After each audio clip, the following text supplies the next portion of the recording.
Hello my dear students, welcome to my channel easy learn. আশা করি তোমরা সবাই ভালো আছো এবং ভালোভাবে পড়াশোনা করছো। প্রথমেই তোমাদের একটি বিষয় জানিয়ে দিই, ক্লাস 6 থেকে 10 অবধি, কি বললাম, ক্লাস 6 থেকে 10 এই 6টি ক্লাসের ওয়েস্ট বেঙ্গল বোর্ডের সিলেবাস অনুযায়ী প্রত্যেকটি সাবজেক্টের বিষয়ভিত্তিক আলোচনা এবং গুরুত্বপূর্ণ প্রশ্ন উত্তরের ভিডিও নিয়মিতই এই চ্যানেলে আপলোড করা হয়। আর তোমাদের আরেকটা কথা না বললেই নয়, তোমাদের পাঠ্যসূচির প্রত্যেকটি বিষয় একদম সহজ সরলভাবে বোঝানোর জন্যই কিন্তু আমার এই চ্যানেলটি খোলা হয়েছে। তাই তোমরা যারা নিজেদের পড়াশোনাকে নেক্সট লেভেলে নিয়ে যেতে চাও তারা অবশ্যই আমার এই ইজি লার্ন চ্যানেলটি সাবস্ক্রাইব করে পাশের বেল নোটিফিকেশন থেকে অল বাটনটি প্রেস করতে ভুলো না। তো চলো আজকের এই ভিডিওটি শুরু করি। আর হ্যাঁ, আরেকটা কথা বলে দিই, তোমাদের পাঠ্য বই খুঁটিয়ে খুঁটিয়ে কিন্তু আমি এই প্রশ্ন উত্তরগুলি বের করেছি এবং যেগুলো অত্যন্ত গুরুত্বপূর্ণ সেগুলি স্টার মার্ক করে রেখেছি। তাই ভিডিওটি কিন্তু একটুকু স্কিপ করা যাবে না, প্রথম থেকে শেষ অবধি ভালো করে দেখবে এবং খাতা কলম বের করে অবশ্যই প্রশ্ন উত্তরগুলি খাতায় লিখে নেবে। তো চলো আর বেশি দেরি না করে আমরা মূল ভিডিওটি শুরু করি।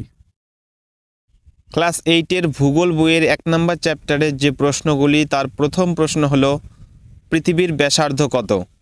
উত্তর, পৃথিবীর ব্যাসার্ধ 6370 কিমি। 2 নম্বর প্রশ্ন, ভূপৃষ্ঠ থেকে পৃথিবীর কেন্দ্রের দূরত্ব কত? উত্তর, ভূপৃষ্ঠ থেকে পৃথিবীর কেন্দ্রের দূরত্ব 6370 কিমি। 3 নম্বর প্রশ্ন, পৃথিবীর গভীরতম খনিটির নাম কি? এটি কিসের খনি এবং এর গভীরতা কত? উত্তর, পৃথিবীর গভীরতম খনিটির নাম হলো রবিনসন ডিপ। এটি একটি সোনার খনি এবং এর গভীরতা হলো 3 থেকে 4 কিমি। 4 নম্বর প্রশ্ন, প্রতি 33 মিটার গভীরতায় কত ডিগ্রি সেলসিয়াস করে ভূ অভ্যন্তরের তাপমাত্রা বাড়ে? উত্তর, 1 ডিগ্রি। 5 নম্বর প্রশ্ন, পৃথিবীর গভীরতম কৃত্রিম গর্তটি কোথায় রয়েছে? উত্তর, রাশিয়ার কোলা উপদ্বীপের 12 কিমি গভীর গর্তটি হল পৃথিবীর গভীরতম কৃত্রিম গর্ত। 6 নম্বর প্রশ্ন, এবং এই প্রশ্নটি তোমরা অবশ্যই একটু বেশি ভালো করে পড়বে, কেননা দেখতেই পাচ্ছ আমি এই প্রশ্নটি স্টার মার্ক করে রেখেছি। মেগমা কি? ভূগর্ভের পদার্থ প্রচণ্ড চাপ ও তাপে গ্যাস বাষ্প মিশ্রিত হয়ে গলিত অবস্থায় থাকলে তাকে মেগমা বলে। 7 নম্বর প্রশ্নটিও অত্যন্ত গুরুত্বপূর্ণ। লাভা কি? উত্তর, ভূগর্ভের গলিত উত্তপ্ত অর্ধতরল মেগমা ফাটল দিয়ে ভূপৃষ্ঠের বাইরে বেরিয়ে এলে তাকে লাভা বলে। 8 নম্বর প্রশ্নটিও অত্যন্ত গুরুত্বপূর্ণ। উষ্ণ প্রস্রবণ কি? উত্তর, পৃথিবীর ভৌমজল ভূতাপের সংস্পর্শে এসে গরম হয়ে ফুটতে শুরু করে। পৃথিবী পৃষ্ঠের ফাটলের মধ্য দিয়ে সেই উষ্ণ জল বাইরে বেরিয়ে আসলে তাকে উষ্ণ প্রস্রবণ বলে। 9 নম্বর প্রশ্নটিও অত্যন্ত গুরুত্বপূর্ণ। ভূতাপ কি? উত্তর, ভূতাপ হলো এক ধরনের শক্তি। পৃথিবীর কেন্দ্রের তাপ ধীরে ধীরে বাইরের দিকে অর্থাৎ পৃথিবী পৃষ্ঠের দিকে আসতে থাকে। এই তাপ শক্তিকে ভূতাপ শক্তি বলে। 10 নম্বর প্রশ্ন, ভূপৃষ্ঠের গড় ঘনত্ব কত? ভূপৃষ্ঠের গড় ঘনত্ব মাত্র 2.6 থেকে 3.3 গ্রাম পার ঘনসেমি। 11 নম্বর প্রশ্ন, এই প্রশ্নটি অত্যন্ত গুরুত্বপূর্ণ। ঘনত্ব কি? উত্তর, একক আয়তনে পদার্থের কতটুকু ভর আছে তার পরিমাপকে পদার্থের ঘনত্ব বলে। 12 নম্বর প্রশ্ন, ভূকম্পন তরঙ্গ কয়টি ও কি কি? ভূকম্পন তরঙ্গ 2টি, যথা পি তরঙ্গ ও এস তরঙ্গ। 13 নম্বর প্রশ্ন, কোন তরঙ্গ যে কোনো মাধ্যমের মধ্য দিয়ে প্রবাহিত হতে পারে? উত্তর, পি তরঙ্গ। 14 নম্বর প্রশ্ন, কোন তরঙ্গ শুধুমাত্র কঠিন মাধ্যমের মধ্য দিয়ে প্রবাহিত হতে পারে? উত্তর, এস তরঙ্গ। 15 নম্বর প্রশ্ন, এস তরঙ্গ কোন কোন মাধ্যমের মধ্য দিয়ে প্রবাহিত হতে পারে না? উত্তর, এস তরঙ্গ তরল ও অর্ধতরল মাধ্যমের মধ্য দিয়ে প্রবাহিত হতে পারে না। 16 নম্বর প্রশ্ন, বিজ্ঞানীরা ভূ অভ্যন্তরে কয়টি স্তরে সন্ধান পেয়েছেন ও কি কি? বিজ্ঞানীরা ভূ অভ্যন্তরে 3টি স্তরে সন্ধান পেয়েছেন, যথা ভূত্বক, গুরুমণ্ডল ও কেন্দ্রমণ্ডল। 17 নম্বর প্রশ্নটি অত্যন্ত গুরুত্বপূর্ণ। সীমা কি? উত্তর, মহাসাগরের নিচে প্রধানত সিলিকন আর ম্যাগনেসিয়াম দিয়ে তৈরি স্তরটি হলো সীমা। 18 নম্বর প্রশ্নটি অত্যন্ত গুরুত্বপূর্ণ। শিয়াল কি?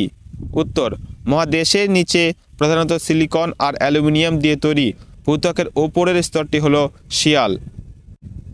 19 নম্বর প্রশ্নটি অত্যন্ত গুরুত্বপূর্ণ। বিযুক্তি রেখা কাকে বলে? উত্তর, ভূপৃষ্ঠ থেকে কেন্দ্র পর্যন্ত যেখানে যেখানে ভূমিকম্পের তরঙ্গের গতিবেগ পরিবর্তিত হয় সেখানটাকে ভূতত্ত্ববিদরা বলেন বিযুক্তি রেখা। 20 নম্বর প্রশ্ন, শিয়াল ও সীমা স্তরের মাঝে কোন বিযুক্তি রেখা রয়েছে? উত্তর কলোরাডো বিযুক্তি রেখা। 21 নম্বর প্রশ্ন, গুরুমণ্ডল কাকে বলে? ভূত্বক ছাড়িয়ে পৃথিবীর অভ্যন্তরে প্রায় 2900 কিমি পর্যন্ত একই ঘনত্বযুক্ত স্তরটি হল গুরুমণ্ডল। 22 নম্বর প্রশ্ন, গুরুমণ্ডলের প্রধান উপাদানগুলি কি কি? উত্তর গুরুমণ্ডলের প্রধান উপাদানগুলি হল লোহা, নিকেল, ক্রোমিয়াম, ম্যাগনেসিয়াম ও সিলিকন। 23 নম্বর প্রশ্নটিও অত্যন্ত গুরুত্বপূর্ণ। ক্রোফের সীমা কি? উত্তর গুরুমণ্ডলের 30 থেকে 700 কিমি পর্যন্ত অংশে ক্রোমিয়াম, লোহা, সিলিকন ও ম্যাগনেসিয়ামের প্রাধান্য দেখা যায়। এটি হলো ক্রোফের সীমা। 24 নম্বর প্রশ্নটি অত্যন্ত গুরুত্বপূর্ণ। নিফের সীমা কি? গুরুমণ্ডলের 700 থেকে 2900 কিমি পর্যন্ত অংশে নিকেল, লোহা, সিলিকন ও ম্যাগনেসিয়ামের আধিক্যের জন্য এই স্তর হলো নিফের সীমা। 25 নম্বর প্রশ্ন, ভূত্বক ও গুরুমণ্ডলের মাঝে কোন বিযুক্তি রেখা রয়েছে? উত্তর মোহরো-ভিসিক বিযুক্তি রেখা। 26 নম্বর প্রশ্ন, ক্রোফের সীমা ও নিফের সীমার মাঝে কোন বিযুক্তি রেখা রয়েছে? উত্তর রেপেত্তি বিযুক্তি রেখা। 27 নম্বর প্রশ্ন, অ্যাসথেনোস্ফিয়ার কি? উত্তর শিলামণ্ডলের নিচে গুরুমণ্ডলের ওপরের অংশে বিশেষ স্তরটি হল অ্যাসথেনোস্ফিয়ার। 28 নম্বর প্রশ্ন, শিলামণ্ডল কি? উত্তর ভূত্বক গুরুমণ্ডলের উপরি অংশ নিয়ে গঠিত হয়েছে শিলামণ্ডল।